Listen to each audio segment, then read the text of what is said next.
everybody, it's Mel. Thank you so much for joining me today. I will be discussing all of the books that I did not finish for 2022. So I decided this year that instead of doing a worst books of the year or a most disappointing books of the year video, I would talk about the books that I did not finish for 2022. The reason that I've decided to do this is mostly because I've had a really great reading year, and a lot of the books that I had as least favourite or lowest rated each month was still rated around 3 stars, and I just feel like that's not really a worst books of the year situation. That's just a kind of meh books of the year situation. And I mean, let me know if that's something you want me to do, a meh books of the year. But I just feel like, given that my reading has been a pretty good year, I really shouldn't be talking about the worst books of the year because I don't really have many really bad books this year, and I'm getting much better about not finishing the books or DNFing the books when I don't particularly want to read them. I, in the past, was a person who was inclined to feel like I had to finish the book, I had to battle through the book, but as I've gotten older and sort of developed more of a sense of what I like to read and what I'm interested in, I have started DNFing, stopping to read books. Particularly with being involved in BookTube, I've seen a lot of people talk about DNFing, and I've sort of agreed with a lot of what people have said about the reasons for DNFing and why they think it's a good thing to do. So I've just decided to be doing that more when I'm not into something. So it's not necessarily to say that the books are terrible, badly written, or anything like that. Sometimes it's just not something that I'm vibing with or not particularly interested in at the time. Potentially I might even be in a slump, and so the book isn't working for me because of that, or it's not the mood that I feel like reading. There are many reasons why I might decide to DNF a book. I also do distinguish between soft DNFing and hard DNFing. So a hard DNF is a book that I've decided that I'm definitely not coming back to. I'm not interested in coming back to it. It didn't work for me in a variety of different ways or for a variety of different reasons, and I'm just not interested in coming back to it. That's it. And then I have soft DNF, which means that I feel like the book itself has merit. I potentially could enjoy it if I were in a different mood, a different stage in my life, etc. But for some reason other than the book itself, I've put it down. I may still come back to it, and some of them I would like to definitely come back to. Some of them it's more of a, maybe I'll come back to that, I don't know. But yeah, it's definitely not a, I'm done, I don't want to read this book anymore.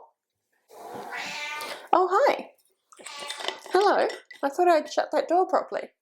So, that is what we're going to be talking about today. I have 8 books that I want to talk to you about. 8 books that I did not finish throughout the year, which again I still think is pretty good. I read 89 books this year and only 8 of them I DNF'd, so I think that's pretty amazing. Sorry about the cat noises and the fact that you just moved slightly. Pistachio, I thought I had shut the door sufficiently, but Pistachio decided I needed supervising. That is her making all the noise, and she was just batting against the tripod. And I should go and shut the door because Rowan obviously doesn't realise what's going on and has started watching YouTube. So give me a second. So I convinced her to leave the room. She's probably not going to be very happy with me, but she'll survive, I'm sure. Anyway, so yes, I have 8 books that I did not finish, and like I was just saying, I feel like that's actually really good. It shows that I'm picking books that I think I'm going to enjoy, and for the most part I'm enjoying them. So of the 8 books, I have 4 that are hard DNFs that I'm definitely not coming back to, and I'll get into what they are and why in a moment. And then I have 4 soft DNFs, so books that I may come back to or I'd like to come back to. So I'm going to start out with the soft DNFs, talk you through those, and then we'll go into hard. My first soft DNF is why I'm no longer talking to white people about race, and I apologise, I can't remember who wrote this book, but the screenshot will be on screen so you can see that information for yourself.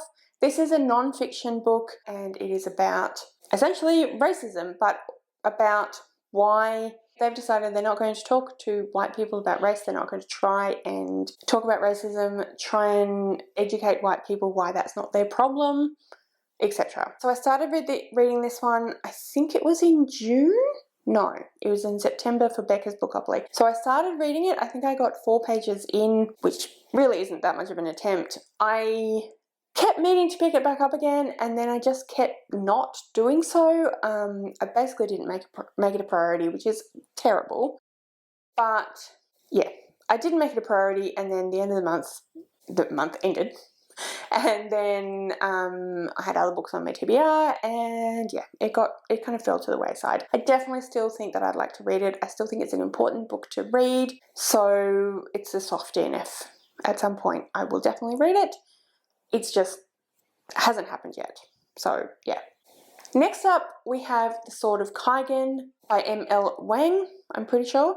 This is a standalone epic fantasy, and it is a, I believe it's Chinese inspired fantasy. I don't know much about it apart from that, really. I think I read the first 50 pages or something like that, and I read it while I was in Queensland on holiday. I was reading for the India Chords. And then I contracted COVID and I was quite sick, and I really didn't feel like reading, and I didn't feel like reading really in-depth epic fantasy. So I put it aside and I did not pick it back up again. But I'm definitely still interested in reading it. I've heard amazing things about it. It seems like it's going to be fantastic. And yeah, definitely want to pick it up again. I just haven't quite got around to it yet. Cara from Wild Book Garden and I have made a kind of possible plan to buddy read it together at some point throughout the year. So hopefully that will happen. I'm looking forward to that.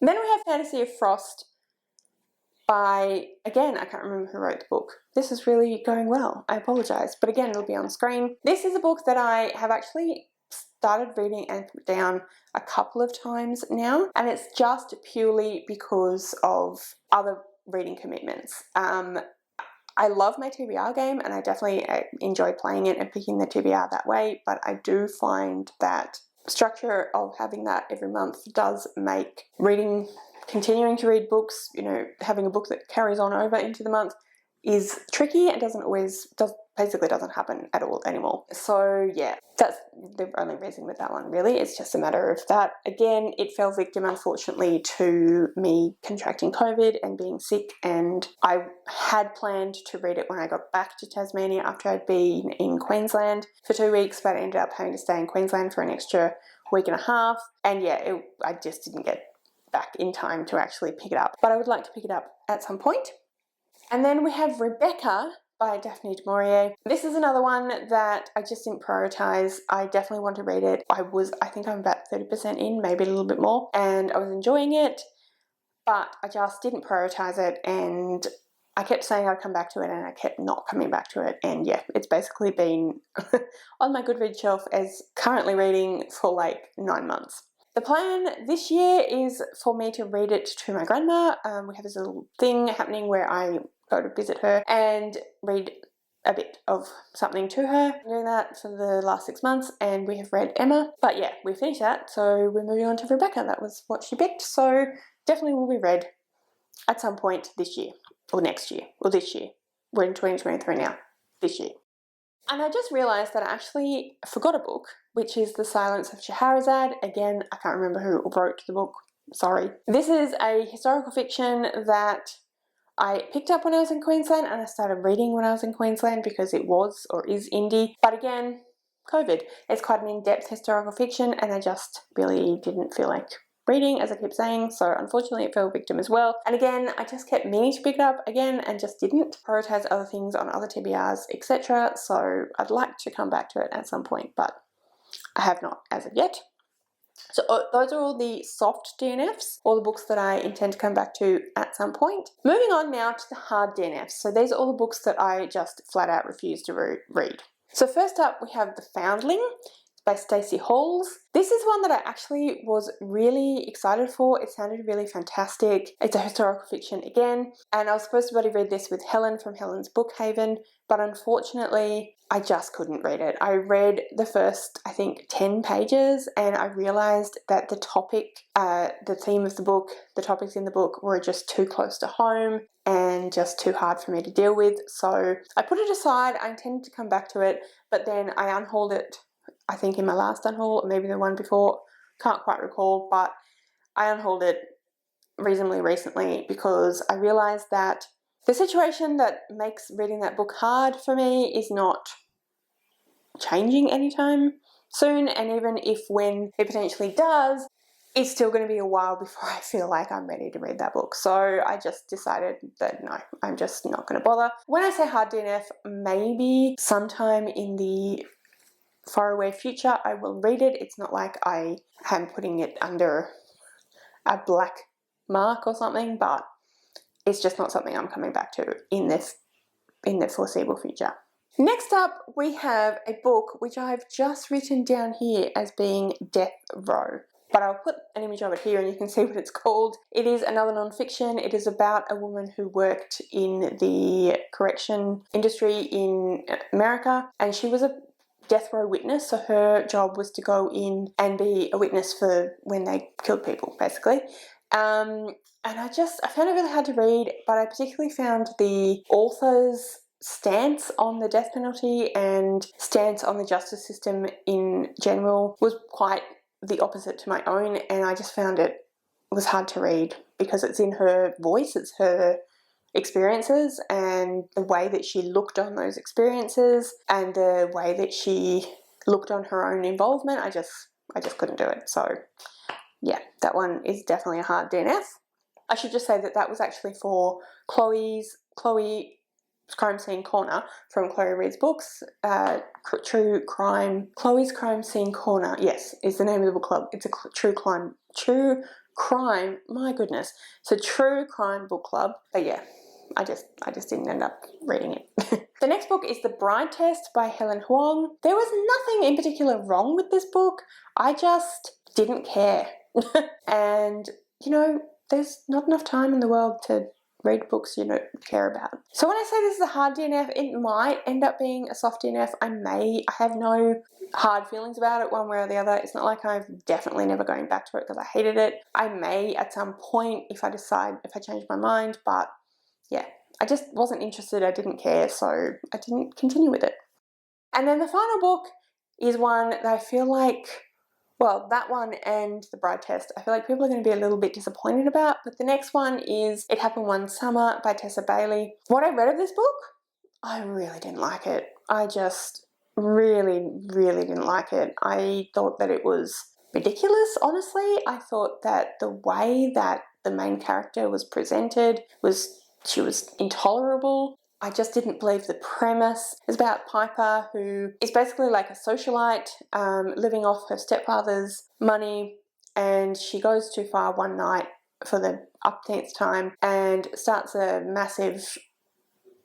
causes a massive amount of damage in a hotel at a party, and she is sent off by her stepfather to the village where her father was a fisherman to kind of get out of the spotlight, but also to try and kind of find her own way. I don't know if this is something that is actually a true thing that people experience in their lives, but she couldn't do anything. Like, not just, I've never needed to learn to drive because I have a chauffeur, or I've never needed to learn to do the laundry because I have a maid who would do that. But like, it was almost like she couldn't turn the tap on. It wasn't quite that far, but like, she seemed to struggle with the notion of how to put water in a glass. It just was, honestly, it was stupid. I'm so sorry. I know there are people who love these books, love Tessa Bailey, but I just could not get behind it. And then I didn't like the way that the male main character was talking about Piper in his head. I didn't like their interactions, and it just felt really, honestly, it felt problematic. It didn't feel right. Like, the whole storyline of Piper, it just felt like, yeah, I had some issues with it. It was not okay. So anyway, I didn't like it. I'm not going to read it. I don't want to read anything by Tessa Bailey. I've heard mostly really amazing things about her books, but I've heard from some other people who don't like her that she is quite problematic, and that, yeah, it does not get better. So I'm done. That's it for me and Tessa Bailey. And that's it for this video. Those are all the books that I either soft DNF'd or hard DNF'd, or for whatever reason did not finish throughout 2022. If I didn't finish a book for any reason that you really loved, I hope that this has not offended you. I apologize if it has. These are all my opinions. If you enjoyed these books, that's fantastic. I'm very happy for you. Anyway, so in the comments below, if you are upset with me for not liking any of these books, feel free to tell me, but please be kind. And if you have any other comments that are, well, any other comments, please put all that down below. If you'd like to leave me a comment but you don't know what, leave me a sad face emoji because we are sad to have DNF'd some of these books. All of my social media details are listed in the description below, so if you'd like to go and follow me on any of those other platforms, please feel free to do so. Thank you so much for watching. I really hope you enjoyed this video. If you did, I would absolutely love it if you would subscribe to my channel and give this video a thumbs up. And yeah, like I said, thank you so much for watching. I really hope you enjoyed this video and I will see you next time.